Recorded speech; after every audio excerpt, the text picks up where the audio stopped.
19 Mei 2025 berdasarkan surat keputusan Kepala Sekolah SMP Sion tentang susunan pengurus OSIS SMP Sion nomor 050-464-SK OSIS SMP yang kelima 2025.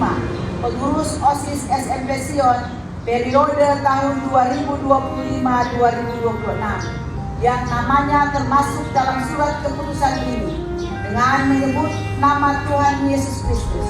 Maka dengan ini kalian saya lantik sebagai pengurus OSIS SMP Sion periode tahun 2025-2026. Semoga Tuhan Yesus Kristus senantiasa melimpahkan berkat dan karunia kepada kalian.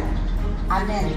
Timika 19 April 2025, Kepala Sekolah SMP Sion Devi Marta Kidanen.